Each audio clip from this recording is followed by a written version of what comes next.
हम करेंगे हमारी जो 12th क्लास की जो एजुकेशन है या कोई भी जो एजुकेशन जो भी बच्चा पढ़ रहा है जो सब्जेक्ट है एक, तो उनको पता होगा बहुत सारे ऐसे टॉपिक्स हैं जो कि इंटरलिंक्ड है, मतलब एक दूसरे से मिले जुले हुए ही हैं जो एजुकेशन के बहुत सारी क्लासेस में।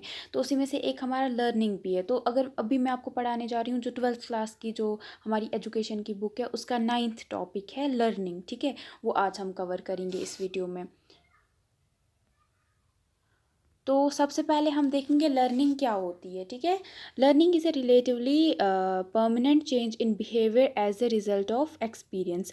तो लर्निंग हम बोलते हैं कोई भी चीज़ हम जो सीखते हैं ना, हमारे जो बिहेवियर से जो हम चीज़ सीखते हैं। जैसे अगर हमने एक बार कोई चीज़ किसी चीज़ को हाथ लगाया और फिर हमें उससे मतलब कोई नुकसान पहुंचा या कुछ हमारे साथ हुआ तो हमने वो सीख लिया, तो दोबारा हम वो गलती नहीं करेंगे। हम अगर जैसे कि आपको मैं एग्जांपल देती हूँ, अपनी गर्म चीज़ को हाथ लगाया, उस किसी गर्म बर्तन को आपने हाथ लगाया और आपका हाथ जल जाता है, ठीक है।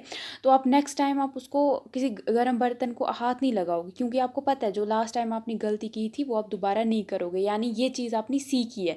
तो कोई चीज़ सीखना, कोई नई चीज़ सीखना जो आपको हमेशा के लिए काम आएगी, उसको हम लर्निंग बोलते हैं, ठीक है। कोई ऐसी चीज़ जो आपने अभी सीखी और कल को आपको भूल जाएगी और कभी आप फिर यूज़ नहीं करोगे, उसको हम लर्निंग नहीं बोलेंगे। लर्निंग है जो भी कोई चीज़ हम नई सीखते हैं और जो हमारी लाइफ टाइम हमारे साथ रहती है, उसको हम लर्निंग बोलते हैं, ठीक है। उसको हम सीखना बोलते हैं। Learning is the process of acquiring new understanding, knowledge, behavior, skills, values, attitudes and preferences. Learning हम बोल सकते हैं ये हम कोई नई चीज़ सीखते हैं या किसी नई चीज़ के बारे में कोई इन्फॉर्मेशन जानते हैं, हमें पता चलता है कि वो चीज़ क्या है, उस चीज़ के साथ क्या हो सकता है। कोई किसी चीज़ की नॉलेज, हम बहुत सारी बुक्स पढ़ते हैं, फिर हमें पता चलता है इस बुक में क्या लिखा है या हमें उससे कोई फ़ायदा मिलता है, वो भी लर्निंग है। कोई बिहेवियर, अगर हम कोई चीज़ हमारी पहले हम एक तरीके से करते थे बट हमने वो सीखी कि नहीं वो गलत, हम गलत तरीके से करते थे, तो अब हम वो अपने लाइफ में इम्प्लीमेंट करेंगे, उसको हम बोलेंगे लर्निंग। कोई नई स्किल सीखेंगे, जैसे आप गेमिंग सीखते हो या आप राइटिंग सीखते हो, उसको हम बोलेंगे आपकी लर्निंग है। या कोई चीज़ आप बनाना सीखते हो, वो आपकी स्किल बन जाती है, उसको भी हम लर्निंग बोलेंगे, क्योंकि आपने वो लाइफ टाइम के लिए सीख ली ना, वो मत आपको भूल जाएगी, आज सीखी और कल भूल गए आप, नहीं, वो आपको लाइफ टाइम आपको काम आएगी। मतलब अगर आप उसको बार बार करते रहोगे वो आपको नहीं भूलेगी। इसी तरीके से नए वैल्यूज़ हम सीखते हैं। एटीट्यूड्स हमारी, मतलब हमारे सोचने का नज़रिया बदलता है, हम अच्छे तरीके से भी सोच सकते हैं और गलत तरीके से भी सोच सकते हैं, इसको भी हम लर्निंग बोलते हैं, ठीक है। Some learning is immediate. अब देखो, कुछ जो लर्निंग होती है वो हम जल्दी सीख लेते हैं, ठीक है, इंड्यूस्ड बाय सिंगल इवेंट। और हम वो मतलब ऐसी वो लर्निंग होती है, सीख होती है जो हम एक बार में करते हैं और वो हमें हमेशा के लिए याद रह जाती है। जैसे कि मैंने आपको एग्जांपल दी थी, कभी आप किसी हॉट स्टोव को, सॉरी यहाँ पे स्टॉप में लिखा है स्टोव है यहाँ पे, ठीक है, किसी गर्म चीज़ को, मतलब स्टोव को जो होता है जिस पे गैस समझो आप, उस पे हम हाथ लगाएंगे तो हमारा अगर हाथ जल जाएगा तो हम दोबारा वो गलती नहीं करेंगे, यानी वो चीज़ हमने एक बार में ही सीख ली, तो इसको भी हम लर्निंग बोलेंगे, ठीक है। उसके बाद है much skills and knowledge accumulate from repeated experiences. तो जितनी भी हम नई स्किल्स सीखते हैं और नई नई नॉलेज हम गेन करते हैं, वो अगर हम कोई चीज़ बार बार करते हैं ना तो तभी हम सीख सकते हैं। अगर हम कोई चीज़ करते हैं और उसको छोड़ देते हैं, जैसे आपने रीडिंग की, रीडिंग अपनी आप एक हफ्ते कंटिन्यूसली करते जा रहे हो, आप एक हफ्ते के बाद देखोगे आपके मतलब लाइफ में कितने चेंजेस आएंगे। आप मतलब लाइफ में नहीं, आई मीन टू से कि आपकी खुद की, मतलब आप नई नई चीज़ें करने, मतलब आप नई चीज़ों की तरफ चले जाओगे। तो आप जो बुक में आपने लिखा है, जो बहुत सारी बुक्स अगर आपने पढ़ी हैं, तो आप उनकी तरह सोचना स्टार्ट कर दोगे। अच्छी चीज़ें भी सीखोगे आप, बुरी चीज़ें भी। जिस तरीके की आप किताबें पढ़ोगे, जिस तरीके की आप वीडियोज़ देखोगे, जो आप टेलीविज़न में देखोगे, आप उसी हिसाब से आपकी हैबिट्स बन जाएंगी, उसी हिसाब से आप लर्न करोगे, है ना। तो जो जो भी आप लर्न करोगे, जितना आप बार बार वो चीज़ करोगे ना, तो उतनी अच्छी आपकी लर्निंग होगी, ठीक है। जो भी चीज़ आप अगर आपको कोई लैंग्वेज सीखनी है, जितनी बार आप जितनी उसकी प्रैक्टिस करोगे ना, उतनी वो आपके लिए अच्छी होगी। जिस तरीके से आपको अगर एग्ज़ाम में आपको बहुत अच्छा करना है, तो अगर आप कॉन्स्टेंटली मतलब कोई चीज़ करते रहोगे, कंटिन्यूसली करते रहोगे, रोज़ करोगे, तो आप देखोगे at the end of the day जब आपका रिजल्ट आएगा, आपको बहुत अच्छा रिजल्ट आएगा। जबकि अगर आप एक हफ्ते पढ़ते हो, फिर दूसरे हफ्ते पढ़ोगे, फिर एक महीने के बाद कोई चीज़ पढ़ोगे, ऐसे वो याद नहीं रहती है। जब आप उसको बार बार रिपीट करते हो, फिर वो आपके माइंड में हमेशा के लिए लॉन्ग टर्म मेमोरी में बैठ जाती है। तो हमारी ये लर्निंग होती है।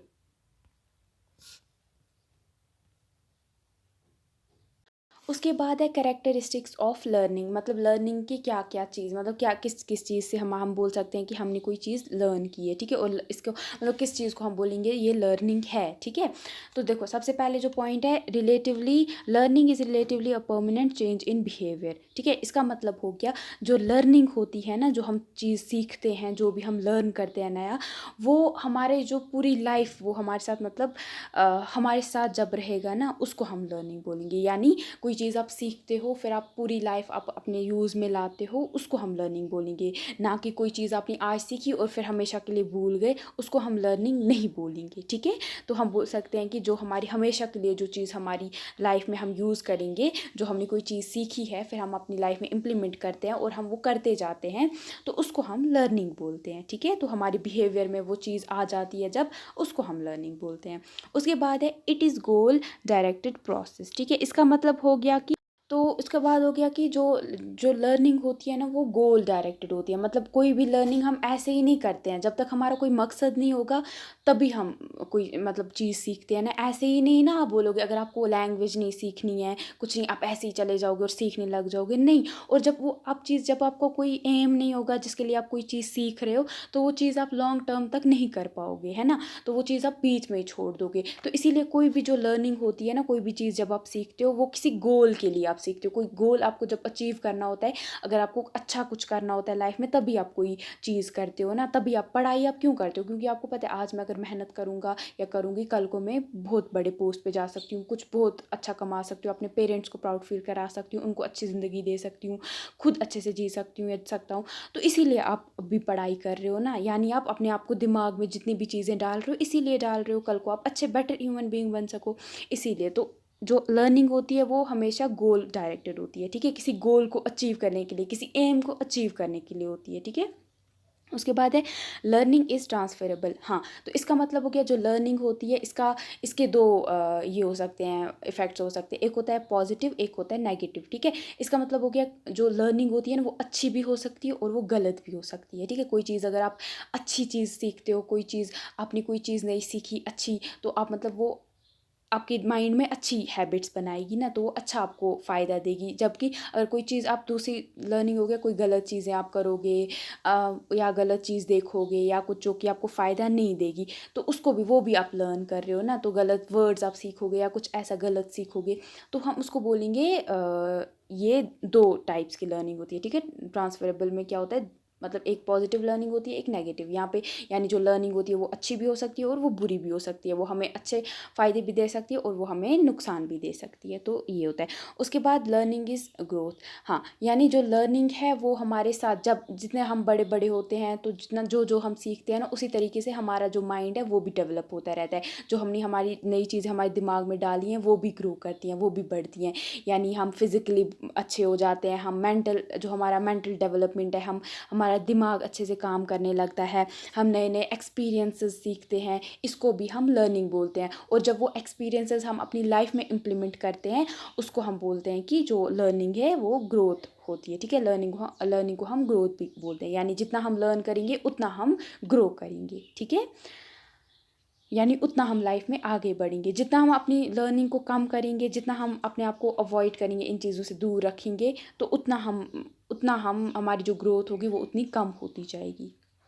उसके बाद है learning is the result of experience. हाँ, तो यानी जो भी लर्निंग हम करते हैं ना, वो जब हम कोई चीज़ एक्सपीरियंस करते हैं ना तभी हम सीखते हैं, है ना। जैसे कि कोई लाइफ, आपकी लाइफ में कोई चीज़ हुई हो, तो आप मतलब कोई अच्छी चीज़ हुई हो तो आप बोलते हो कि हाँ अगली बार मतलब मैंने ये चीज़ की थी, इसी की वजह से मेरी लाइफ में ऐसा हुआ था। अगर आपने एक साल बहुत अच्छे से मेहनत से पढ़ाई की, अच्छे से मतलब अपने मम्मा पापा की बात अच्छे से मानी, फिर आपने एंड पे देखा कि वो भी आपसे खुश थे और आपका रिजल्ट भी बहुत अच्छा आ गया, तो यानी अगली बार जब नेक्स्ट ईयर आएगा तब आप मतलब उस टाइम पे जब आप वो चीज़ें रियलाइज़ करोगे, तो आपको पता चलेगा कि हाँ मैंने ये चीज़ की थी, ये चीज़ें करी थी, तो इसी वजह से मेरे साथ ये अच्छी अच्छी चीज़ें होगी। जबकि अगर आपके साथ कोई बुरा हादसा हुआ है, कुछ बुरी चीज़ हुई है, तो उसी आप वो चीज़ें हमेशा फिर अवॉइड करोगे, है ना। तो इसी तरीके से जब आप कोई चीज़ एक्सपीरियंस करते हो तभी आप सीखते भी हो, अच्छा भी सीखते हो उसी से और बुरा भी सीखते हो उसी से।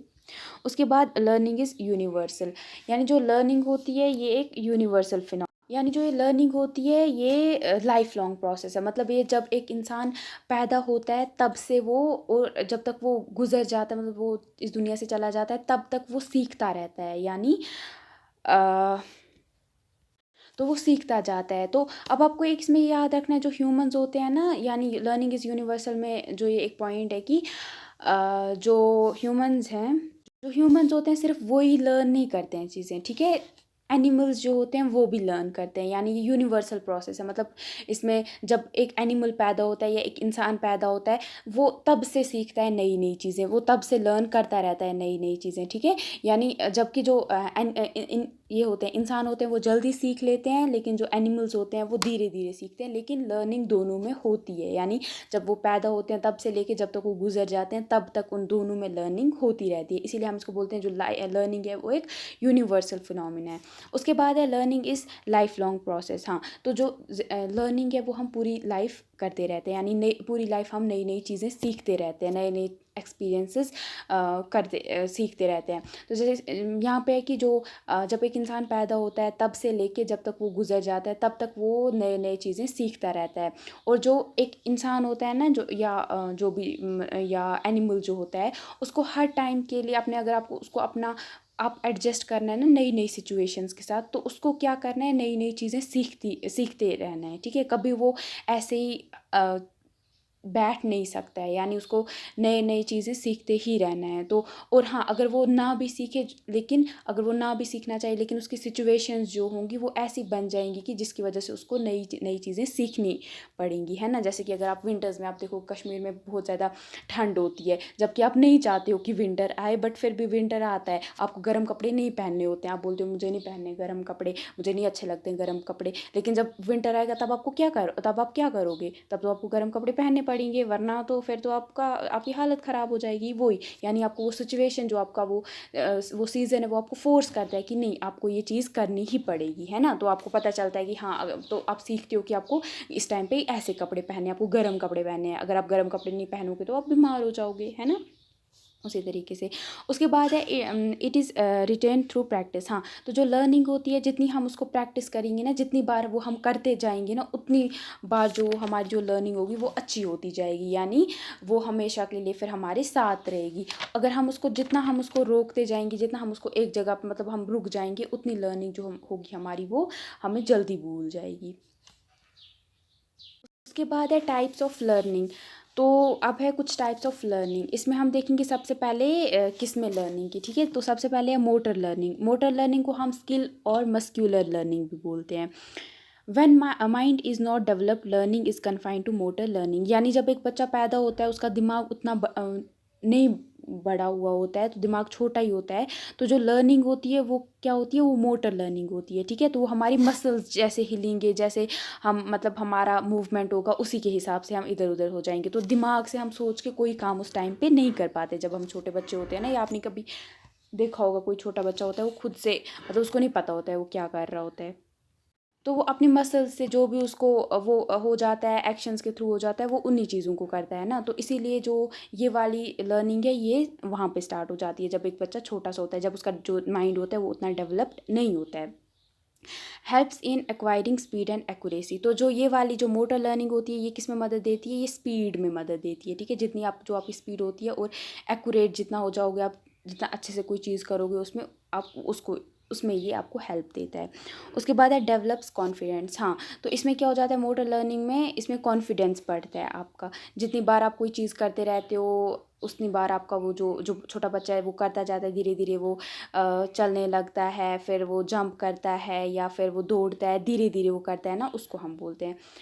तो धीरे धीरे उसका कॉन्फिडेंस भी उसके साथ बढ़ने लगता है। Easiest form of learning. हाँ, तो उसके बाद जो सबसे ईजिएस्ट फॉर्म ऑफ लर्निंग है वो है हमारी मोटर लर्निंग, ये सबसे ईजी है। तो इसमें एग्जाम्पल में आप देख सकते हो, जैसे कोई इंसान वॉकिंग जब करते हैं हम, या jumping, writing, driving a car, या हॉर्स राइडिंग, इसमें हम बोल सकते हैं स्टार्टिंग में जब करते हैं। इसमें क्या होता है, ये खुद से होने लगती है ना, आपको जैसे गाड़ी आप चलाते हो, खुद से वो चलने लग जाती है। एक बार आप लिखना सीखते हो, फिर वो खुद से ही आपका हाथ चलता है। तो धीरे धीरे जब आप ये चीज़ें करते हो, तो आपका जब कॉन्फिडेंस बढ़ता है, तो आप इसमें एक्सेल करने लगते हो, तो आप इसमें अच्छे हो जाते हो। तो इसी को हम बोलते हैं मोटर लर्निंग, सबसे जो पहले होती है। उसके बाद है वर्बल लर्निंग। वर्बल लर्निंग होती है, it is a process of acquiring, retaining and recalling of verbal material. यानी जो हमने मुंह से बोला होता है ना, जो हमने अपनी ज़बान से बोला होता है या रिटेन किया होता है या कुछ रिकॉल किया होता है, तो उसको हम बोलते हैं वर्बल, जो वर्बल लर्निंग, ठीक है। The language we speak, the communication devices we use, reading are result of verbal communication या वर्बल लर्निंग। तो जो जो भी हम चीज़ें बोलते हैं, जो हम लैंग्वेज बोलते हैं, भाषा जो हम बोलते हैं, या हम जो हमारे कम्युनिकेशन डिवाइसेस, हम मोबाइल्स वगैरह जो यूज़ करते हैं, या हम रीडिंग वगैरह जो हम करते हैं, वो सब किसकी मदद से हम करते हैं? वर्बल लर्निंग की वजह से, है ना। ये तो यही होता है। ये helps in acquisition of verbal behaviour. तो ये हेल्प करता है, जो हमारा वर्बल बिहेवियर होता है, जो हम बोलते हैं, उसमें वो अच्छा करने में ये मदद देता है। और नई नई चीज़ें जो हम सीखेंगे फिर बोल पाएंगे, तो उसमें भी ये हेल्प देता है। Science, symbols, words, pictures, sounds are important instruments of verbal learning. जैसे कि नए नए साइंस होते हैं, सिम्बल्स होते हैं, या कुछ वर्ड्स वगैरह होते हैं, पिक्चर्स होती हैं, और अलग अलग साउंड्स, ये सारे किसके इंपॉर्टेंट इंस्ट्रूमेंट्स हैं, किसके इंपॉर्टेंट ये पार्ट्स हैं? वर्बल लर्निंग के। इन्हीं से हम वर्बल लर्निंग सीखते हैं। This learning is unique in human beings only. और हाँ, आपको ये याद रखना है, जो ये वाली लर्निंग है, ये सिर्फ ह्यूमन बींग्स में होती है, ये बाकी किसी एनिमल में नहीं होती है। उसके बाद है परसेप्चुअल लर्निंग। परसेप्चुअल लर्निंग होती है, ये होती है, it takes place through sensation. यानी ये सेंसेशन जो भी हम बोलते हैं, देखते हैं, टेस्ट करते हैं, फील करते हैं या स्मेल करते हैं ना, उसी से ये होती है, ठीक है। तो सेंसेशंस के थ्रू ये लर्निंग होती है हमारी। It is experience dependent. ये जितना हम कोई चीज़, ये ऐसे ही नहीं होती है, जब तक हम कोई चीज़ देखेंगे नहीं, सुनेंगे नहीं, या खाएंगे नहीं, टेस्ट नहीं करेंगे, स्मेल नहीं करेंगे, तब तक ये जो लर्निंग है ये नहीं हो सकती है, ठीक है। तो इसके लिए, इस लर्निंग के लिए हमें क्या करना है? एक्सपीरियंस की ज़रूरत है। तो कोई चीज़ एक्सपीरियंस करनी है, पहले हमें वो महसूस करनी है, ठीक है। ये जब कोई चीज़ हम महसूस करते हैं, तभी सेंसेशन मतलब कोई चीज़ महसूस करना, तो उसको तभी ये लर्निंग होती है हमारी। Enhancement of our ability to make sense of what we see, hear, taste, feel और स्मेल। तो उसके बाद ये हेल्प करता है हमारा, जो भी हम नई चीज़ें देखते हैं, सीखते हैं, टेस्ट करते हैं, फील करते हैं, स्मेल करते हैं, उसमें ये हेल्प करता है। It is retain throughout life. और ये हमारी पूरी लाइफ हम ये चीज़ें सीखते रहते हैं। जैसे कोई चीज़ आप खाते हो, हर पूरी लाइफ आप नई नई चीज़ें ट्राई करते हो, तो नए नए टेस्ट आपको पता चलते हैं, वो सारा। उसके बाद इसमें एग्जांपल्स है हमारी स्पोकन सिम्बल्स, जो भी हम बोलते हैं, सिम्बल्स वगैरह, ड्राइंग अ पिक्चर, या कुछ चीज़ हम सीखते हैं, या हम कोई चीज़ टेस्ट करते हैं, वो सारा इसमें आता है। उसके बाद है एसोसिएटिव लर्निंग। इसमें क्या होता है? Learning in which the relationship between two different events is involve. यानी इसमें क्या होता है? दो नए नए इवेंट्स होते हैं ना, उनको जब हम उनकी एक रिलेशनशिप बनाने लगते हैं, ठीक है, उसको, यानी दो अलग अलग चीज़ें हैं, नए दो दो दो अलग अलग इवेंट्स हुए हैं, बट उनको हम जब एक साथ मिलाने की कोशिश करते हैं, तो उसको हम बोलते हैं एसोसिएटिव लर्निंग। यानी अगर कोई चीज़ हमने पहले हमारे साथ हुई है, और दोबारा कुछ होता है, तो हम उसको बोलते हैं कि अगर हमारे साथ ऐसा हुआ था, तो वो ऐसे, ये इसमें भी वो हो सकता है। तो ऐसी कोई सिचुएशन आती है, उसको हम बोलते हैं एसोसिएटिव लर्निंग। यानी हम एसोसिएट करते हैं, दो अलग अलग चीज़ों को एक साथ हम एसोसिएट करते हैं, और फिर उससे हम नई चीज़ सीखते हैं। जैसे कि इट इज़ लर्न इंसिडेंटली और by connecting to different types of learning. या तो जो ये लर्निंग है, हम अचानक से इंसिडेंटली सीख, मतलब ऐसे ही सीख लेते हैं, या कोई मतलब इंसिडेंट हुआ होता है हमारी लाइफ में, या कुछ हो गया होता है, मतलब उसकी वजह से हम सीखते हैं। या जैसे कभी कोई खुदा न खास्ता एक्सीडेंट हो जाता है, और फिर हमें पता होता है कि हमें वो गलती नहीं करनी है, मतलब हमसे हो गया होता है, तो फिर हम वो चीज़ें नहीं करते। हम बोलते हैं अगर हम वापस ये गलती करेंगे तो वापस हो सकता है, तो उससे तब हम सीखते हैं। और जब हम दो अलग अलग चीज़ों को जोड़ते हैं और उससे कोई सीखते हैं, कोई नई चीज़, उसको हम बोलते हैं एसोसिएटिव लर्निंग। इसमें हम एग्जाम्पल में है कि अगर कोई, जैसे कि चूहा होता है, उसको आप, उसके लिए वो जो छोटा सा पिंजरा होता है रखते हो, उसमें कोई फ्रूट रखते हो, तो उसमें ये बोलता है यहाँ पे कि वो, क्यों उसमें फ्रूट आप क्यों रखते हो? क्योंकि पता है आपको कि जो रैट है तभी इसमें आएगा ना। तो अगर रैट है, रैट अगर ये मतलब एक ये एसोसिएट नहीं करता है इसको कि अगर मैं उस पिंजरे के अंदर जाऊंगा और मुझे फिर खाने को वो फ्रूट मिलेगा, तो अगर वो ये चीज़ नहीं सोचता, तो दो इन अलग अलग चीज़ों को ये एसोसिएट नहीं करता, तो वो मत उसके अंदर जाता। तो वही, यानी वो दो, यानी वो बोलता है अगर मैं इसके अंदर जाऊंगा फिर मुझे वो फ्रूट मिलेगा खाने को, तो फिर इसीलिए वो उसके अंदर चला जाता है और फिर फंस जाता है। तो यहाँ पे यानी वो एसोसिएटिव लर्निंग कर रहा है। यानी उसको पता है कि मुझे क्या करना है, मुझे इसको प्रेस करना है, जो ये पिंजरा है उसको प्रेस करना है, लिवर जिसको हम बोलते हैं उसको प्रेस करना है, और फिर मुझे उसके बदले क्या, मुझे अंदर जाके मतलब वो फिर वो मिल जाएगा, रिवॉर्ड मिल जाएगा। उसके बाद है हमारी कॉन्सेप्चुअल लर्निंग, इसको हम कैटेगरी लर्निंग भी बोलते हैं। इसमें क्या होता है, concept attainment and concept formation. तो इसमें हम नए नए कॉन्सेप्ट जानते हैं, नई नई चीज़ें पता करते हैं, और हमारे दिमाग में नए नए कॉन्सेप्ट्स बनने स्टार्ट होते हैं, ठीक है। और इसको हम हाईएस्ट फॉर्म ऑफ लर्निंग भी बोलते हैं। सबसे हाईएस्ट लेवल पे जो लर्निंग होती है वो यही होती है, जब हम अपने कॉन्सेप्ट नए नए बनाने स्टार्ट कर देते हैं, नए हम हमारी सोच बढ़ने लगती है, तो हम अपने दिमाग से हम नई नई चीज़ें करने लगते हैं, तो उसको हम बोलते हैं conceptual learning. Process by which individual learns how to organization in organize information in logical mental structures. तो ये इसमें क्या होता है, एक इंसान जो होता है उसको पता, मतलब जब वो इस लेवल पे पहुंचता है, इस लर्निंग पे आता है, तो उसको पता चल जाता है मुझे कैसे कोई भी इंफॉर्मेशन है उसको एक अच्छे तरीके से यूज़ करना है। वो मतलब उसको पता होता है मुझे अपने दिमाग में जो भी चीज़ें हैं उसको अच्छे से कैसे यूज़ करना है। सोच उसकी बहुत हाई लेवल पे होती है इस लर्निंग में। In this child is able to understand the environment and world around him. तो जो बच्चा होता है जब वो इस लेवल पे पहुंच जाता है, तो उसको पता चल जाता है कि उसके इर्द गिर्द का माहौल क्या है, और उसके जो दुनिया है, दुनिया को भी वो समझने लगता है कि दुनिया क्या है, कैसे चलती है, वो यहाँ पे समझ आता है उसको। वेरी यूज़फुल इन रिकोगनाइजिंग, नेमिंग, आइडेंटिफाइंग थिंग्स। तो ये जो लर्निंग है, ये नई नई चीज़ें पहचाननी, उनको नाम देने या रिकॉग्नाइज करना, वो उसके लिए ये बहुत ज़्यादा इम्पॉर्टेंट है, या यूज़फुल बोल सकते हो उसके उस चीज़ के लिए। Thus whatever we think, do, say, understand, reason, जज is to great extent control by conceptual learning. यानी जो भी हम सोचते हैं, करते हैं, बोलते हैं, समझते हैं या जज करते हैं, वो सारा किससे होता है, कंट्रोल कौन करता है, हमारी जो कॉन्सेप्चुअल लर्निंग होती है, सबसे हाईएस्ट जो लर्निंग होती है, वही उन सबको कंट्रोल करती है। उसके बाद है लॉज ऑफ लर्निंग। तो इसके पहले कुछ प्राइमरी, इसके दो मतलब आपको पढ़ने हैं टाइप्स, एक है प्राइमरी लॉज, दूसरा है सेकेंडरी लॉज। तो जो प्राइमरी लॉज है इसमें तीन पार्ट्स हैं। सबसे पहले है लॉ ऑफ सबसे पहले है आपका लॉ ऑफ रेडीनेस, ठीक है। तो ये क्या होता है, जब आप the law of readiness is explain by the statement when an individual is ready to act और टू लर्न, ही एक्ट्स और learns more effectively and with greater satisfaction than when not ready to learn. हाँ, तो यहाँ पे क्या होता है, जब इस लॉ ऑफ रेडीनेस का मतलब होता है रेडी, हम कब रेडीनेस या रेडीनेस जो भी आप बोलना चाहो बोल सकते हो। तो रेडीनेस का मतलब हो गया जब आप कोई चीज़ करने के लिए तैयार हो, ठीक है, वो वाला लॉ। यानी यहाँ पे ये एक ऐसी पोजीशन होती है इंसान की जब वो कोई चीज़ करने के लिए तैयार होता है। तो ये लॉ, ये इसका मतलब, इस लॉ का ये मतलब है कि जब कोई इंसान है वो कोई चीज़ करने के लिए तैयार हो, तो जब वो कोई चीज़ करने के लिए तैयार होगा तो वो चीज़ ज़्यादा अच्छे से कर पाएगा, यानी उसको ज़्यादा सेटिस्फेक्शन मिलेगी वो काम करने से। अगर वो कोई चीज़ करने के लिए तैयार नहीं है तो उसको मजबूर किया जाएगा वो चीज़ करने के लिए, तो वो चीज़ उतने अच्छे से नहीं करेगा जितनी वो चीज़ अच्छे से करेगा जो कि वो खुद करना चाहता है। तो इसका मतलब है रेडीनेस, लॉ ऑफ रेडीनेस, यानी जब वो तैयार होता है कोई चीज़ करने के लिए तो वो चीज़ वो ज़्यादा अच्छे से कर पाता है।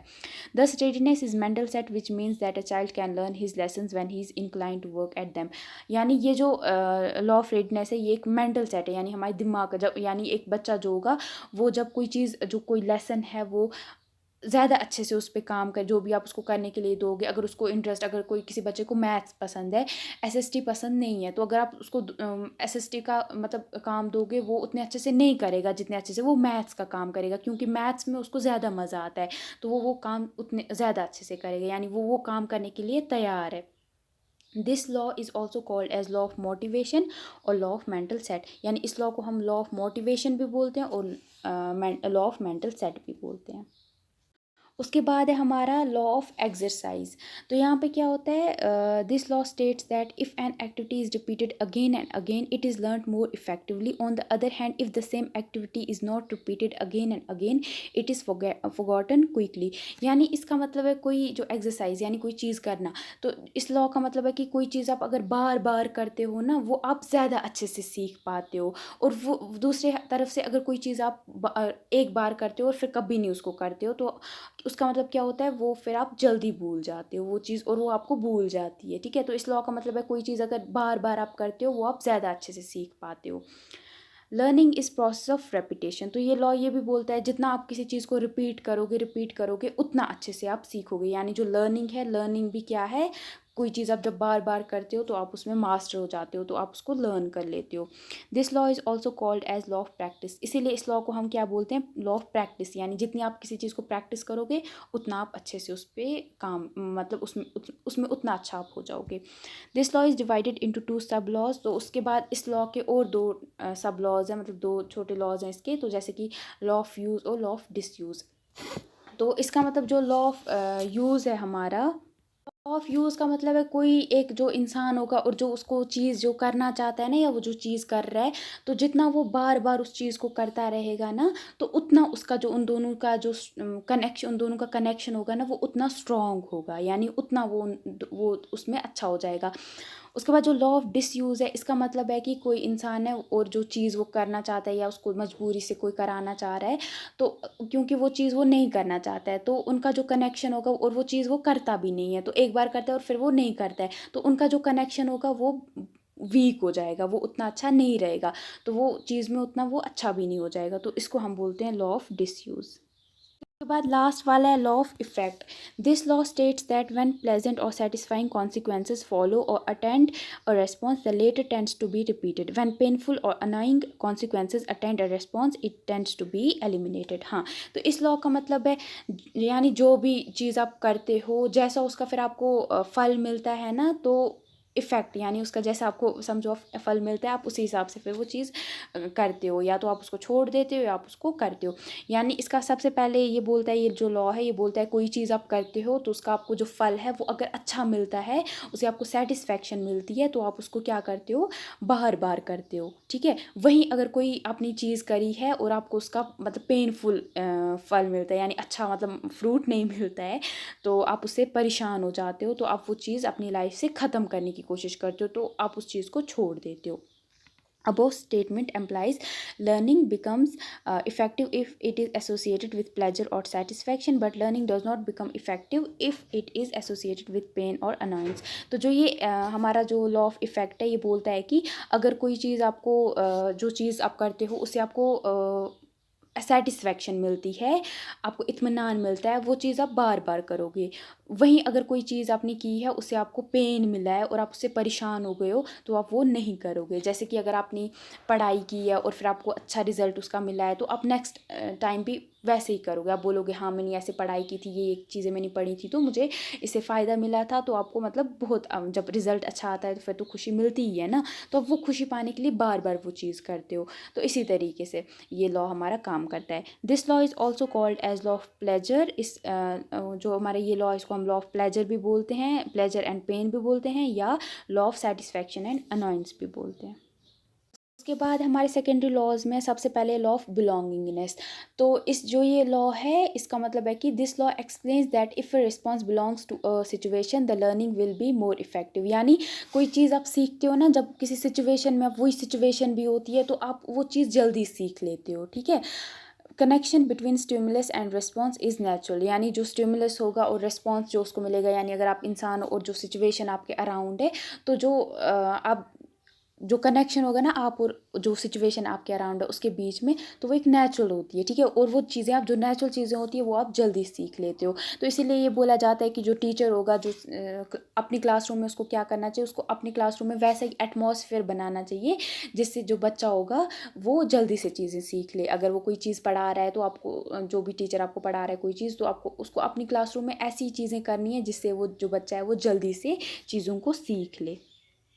जो दूसरा हमारा है लॉ ऑफ इंटेंसिटी, इसका मतलब हो गया, ये बोलता है कि that if the stimulus is strong the response will be also strong. यानी लॉ ऑफ इंटेंसिटी का मतलब है अगर स्टिमुलस स्ट्रॉन्ग होगा ना, तो रेस्पॉन्स भी उसको क्या मिलेगा, स्ट्रॉन्ग ही मिलेगा। उसके बाद है हमारा लॉ ऑफ प्राइमेसी। लॉ का मतलब है कि जो भी हमारी जो पहली बार जो हम चीज़ सीखते हैं ना, वो हमेशा हमारे साथ रहती है। इसीलिए बोला जाता है ना कि first impression is the last impression. यानी जो चीज़ आपने पहली बार सीखी होती है ना, वो आपको आपके साथ हमेशा रहती है। उसके बाद है हमारी जो एक और लॉ है, वो है कि लॉ ऑफ रिसेंसी। इसका मतलब है जो भी चीज़ आपने रिसेंटली सीखी होगी ना, जो अपनी मतलब कुछ टाइम पहले ही सीखी होगी, वो चीज़ें आपको जल्दी याद आ जाती हैं, ठीक है। तो इस लॉ का मतलब ये भी हम इसलिए बोला जाता है ना, आपको बोलते हैं स्कूल में कि जैसे जैसे अगर आपके एग्जामिनेशंस आने वाले होते हैं तो आप जल्दी जल्दी सारा पढ़ने लगते हो। क्यों पढ़ते हो? क्योंकि आपको पता है जो अभी अपनी चीज़ें उस टाइम पे सीखी हैं उस एग्ज़ाम के कुछ टाइम पहले, तो आपको जल्दी याद रहेंगी। या जब आपका एग्ज़ाम होने वाला है, आप एग्जामिनेशन हॉल में जाने वाले होते हैं, आप जल्दी जल्दी सब चीज़ों को नज़र देते हो, क्योंकि आपके माइंड को लगता है कि मुझे ये चीज़ें ज़्यादा जल्दी ऐसे याद रहेंगी कुछ चीज़ें। तो इसको हम बोलते हैं लॉ ऑफ रिसेंसी। उसके बाद है हमारा ऑफ एनालॉजी। इसका मतलब है कि जो भी नई सिचुएशंस हमारी लाइफ में आती है ना, तो हम उनको कैसे टैकल करते हैं, उनके साथ हम जो हमने पिछली सिचुएशंस में एक्सपीरियंस किया है ना, अगर पिछली बार हमारे साथ कुछ हुआ है तो हम वो याद करते हैं और फिर हम उन्हीं चीज़ों को वापस इसमें डालते हैं। जो नई सिचुएशन हमारे अराउंड आ जाती है, हम उससे फिर उसी के साथ मतलब वो चीज़ें डाल के उसमें फिर टैकल करने लगते हैं उस सिचुएशन को।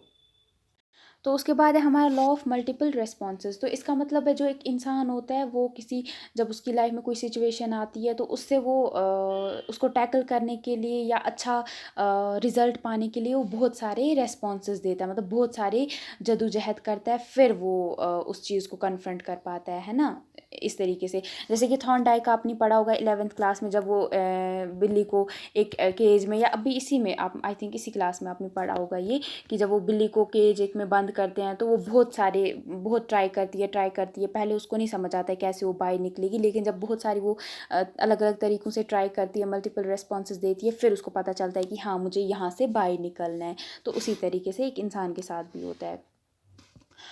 उसके बाद है हमारा लॉ ऑफ एसोसिएटिव शिफ्टिंग। तो यहाँ पे हम बोलते हैं जो चीज़ मतलब this law is also known as the conditioned response. इसको हम कंडीशनड रेस्पॉन्स भी बोलते हैं। इसमें क्या होता है, एक सिचुएशन में जो हमें ये होता है ना, इसमें क्या होता है, अगर हम जैसे आपके साथ दो चीज़ें हो रही है, कोई दो चीज़ें आप कर रहे हो, तो एक ही आप इसमें क्या होता है दूसरे में भी जो आपका रेस्पॉन्स है वो आप दूसरे में डालते हो। यानी जब आप अगर किसी सांप को देखते हो तो आपको पता होता है, पहले आप भागते कब हो, जब आपको भागना होता है। तो अगर आप सांप को भी देखते हो, अगर आप रेस कर रहे हो, जंगल में कहीं हो, आपको दौड़ रहे हो, ऐसे ही चल रहे हो, आपको दौड़ना है, तो क्या, या कहीं पे भी आपको दौड़ना है, आप दौड़ रहे हो तो वहाँ सांप आता है, तो अगर आप सांप को देखते हो आप फिर दौड़ते हो। अगर आप यहाँ से दौड़ ही रहे थे, लेकिन जब आपने सांप को देखा आप फिर से दौड़ने लगे, तो यानी एक सिचुएशन का आपने जो आपको रिस्पॉन्स देना था आप दूसरे में भी वो डाल रहे हो, ऐसे। उसके बाद होता है law of set of attitude. तो इसका मतलब हो गया कि अगर कोई चीज़ आप जितने अच्छे से, आपका जो एटीट्यूड है, मेंटल एटीट्यूड, मतलब कोई चीज़ आप अगर अच्छे से किसी चीज़ को देखते हो ना, तो आप वो चीज़ उतने अच्छे से कर पाते हो। अगर आपको पता है कि लैंग्वेज जो अगर आपको सीखनी है, आपको लगता है उसमें मज़ा आता है, तो आप वो उतने अच्छे से करोगे। वहीं अगर आपको लगता है लैंग्वेज में कोई फ़ायदा नहीं है, ये ऐसे ही है, तो आप वो उतने अच्छे से चीज़ नहीं कर पाते हो। यानी जैसा आपको उसकी तरफ एटीट्यूड होगा, आप उसी तरीके से आप उसको चीज़ को करोगे। उसके बाद है लॉ ऑफ पार्शियल एक्टिविटी। तो इसका मतलब हो गया कि हर एक इंसान जो लर्नर होता है उसको एक टाइम पे पता चल जाता है कि उसको कौन कौन सी चीज़ें हैं जो इम्पोर्टेंट है वो उसको चूज़ करनी है, और कौन सी चीज़ें हैं जो कि उसके लिए इम्पोर्टेंट नहीं है उसको वो छोड़ सकता है। तो इसका मतलब, इस लॉ का मतलब हो गया लॉ ऑफ पार्शियल एक्टिविटी। यानी उसको पता चल जाता है क्या इंपॉर्टेंट है और क्या इस लॉ में, यानी क्या इंपॉर्टेंट है और क्या इररिलेवेंट है, जो कि उसको ज़रूरत नहीं है, तो वो फिर उन रेस्पॉन्सेस के टाइम उन चीज़ों को यूज़ नहीं करता है। तो इसी के साथ हमारे ये टॉपिक ख़त्म हो गया यहीं पे। Thank you.